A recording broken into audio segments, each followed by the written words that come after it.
Hey everyone, Vigilante Reviews here. This is Justice League number 30. The Justice Doom War begins. No, it doesn't.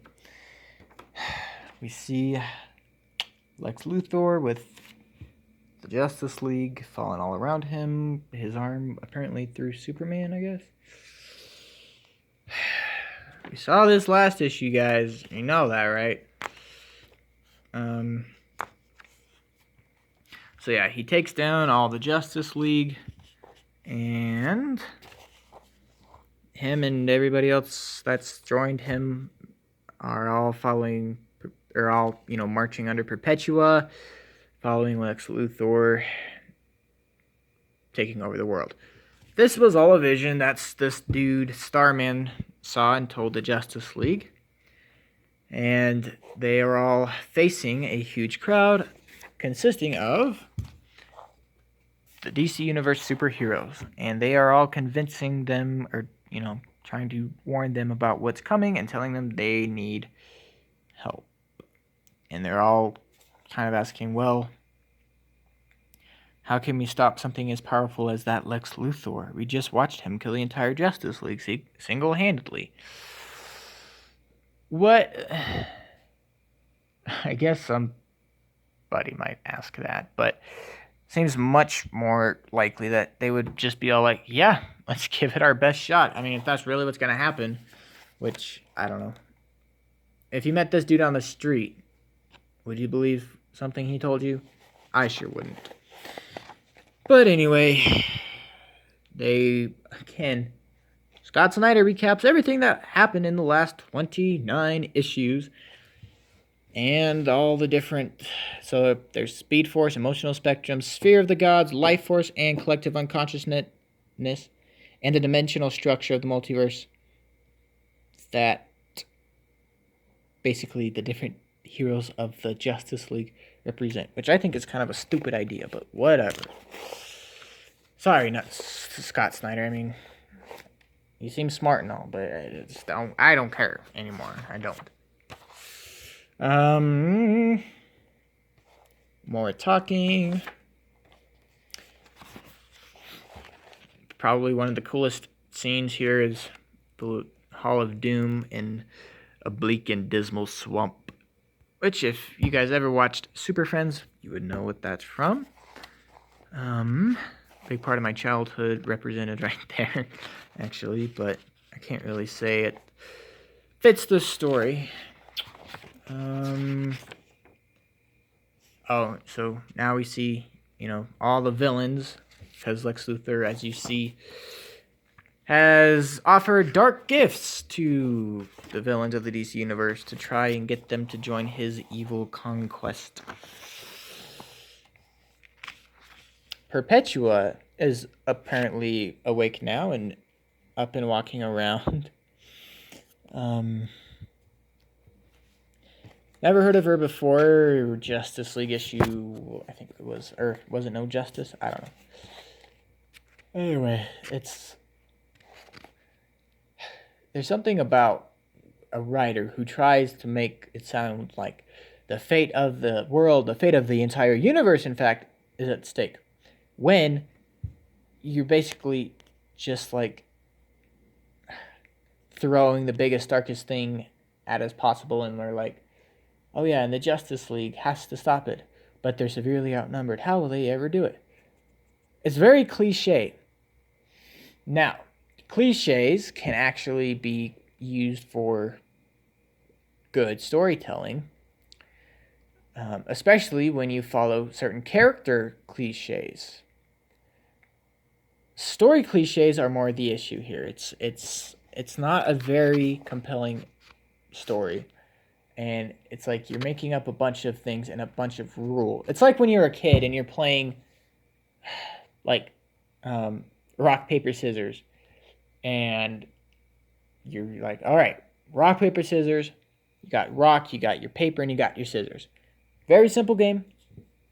But then there's always that one kid who has to go and add something dumb like dynamite or I think dynamite was the one I heard the most. but basically like it trumps all at the Trump all card. And they keep adding, and so then you come up with something to top that. So you would come up with like, oh, diffusion or whatever, and then you go back and forth trying to see you can come up with the most ultimate best thing that wins you the game. That started out as rock paper scissors. That's what this whole entire run has been, is trying to top what the other person just came up with. It's not compelling. It gets boring very quickly, and you lose interest in about 5 minutes, which this review is only at 5 minutes. I gotta come up with something else to make it to at least 10. So yeah, five more minutes. Blah blah blah. Good art though. I will say that it is good art. Look at those eyes. She looks bad. Nothing going on there. Okay, so this is where it gets interesting. So the Justice League comes up with this plan. Or the Justice League isn't the 7, members. I don't know what the rest of the Justice League is doing. I guess they're busy with their own books. Anyway, they come up with a plan. One team to go to the past. One team to go to the future. One team to stay in the present to, one, fight off the Legion of Doom from helping the other two, or from stopping the other two teams. And also to look for some dude called the Anti-Monitor, who has been in the last books, but I still don't really get what he does. He's one of the 3 sons of Perpetua, who formed reality as we know it, because, of course, in Scott Snyder's world, there are actually 3 brothers that created everything and are the gods of reality, even though we've never heard about them before, and they have nothing to do with any of the other stories in the entire history of the DC universe. Again, rock paper scissors analogy. It gets to the point where it doesn't even make sense. Stop. Somewhere in the past, they land in some kind of, I think it's some kind of, it looks like some kind of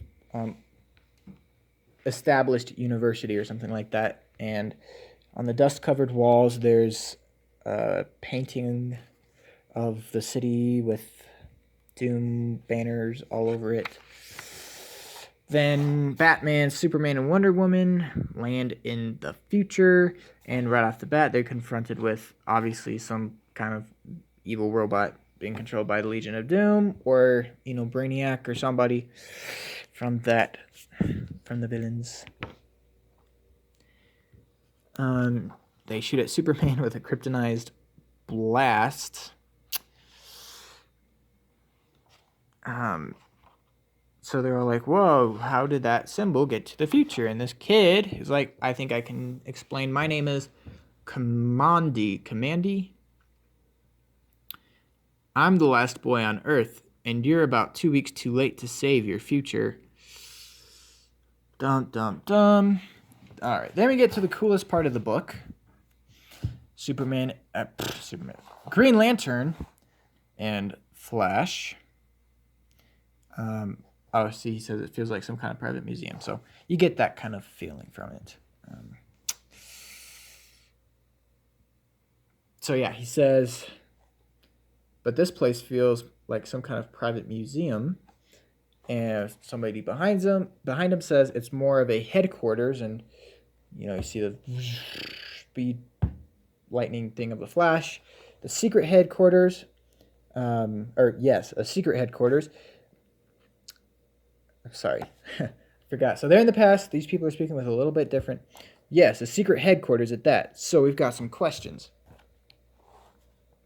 And the screen energy ring encircles them.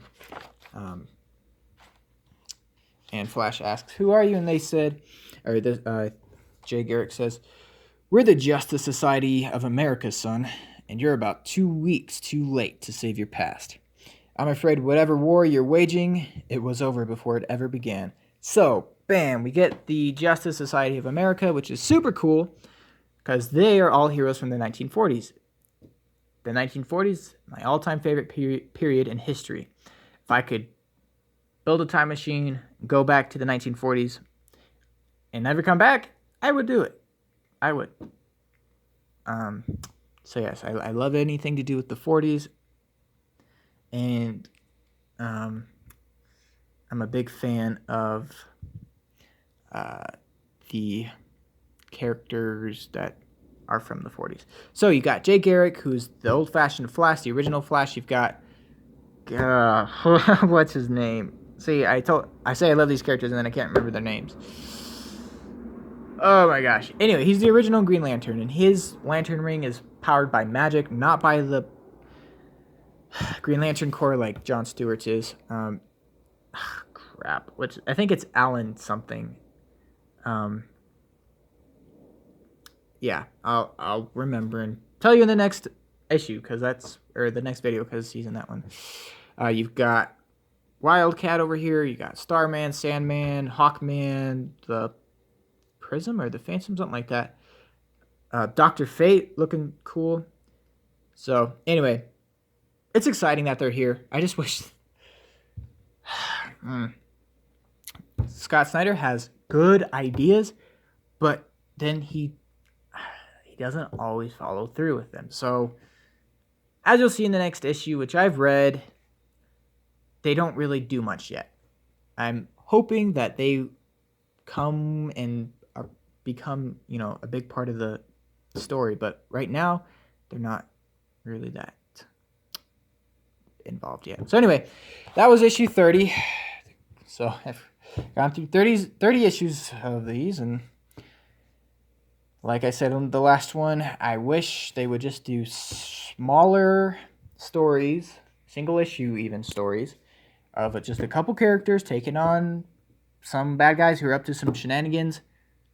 Have, maybe, I don't know, once a year maybe, have,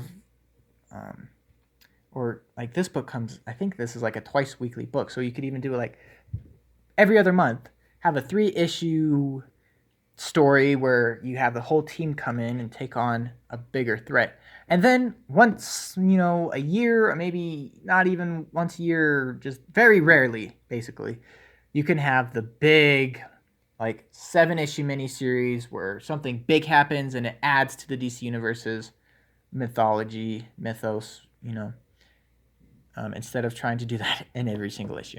Anyway, thank you all for watching. See you in the next video. Hope you enjoyed, and goodbye.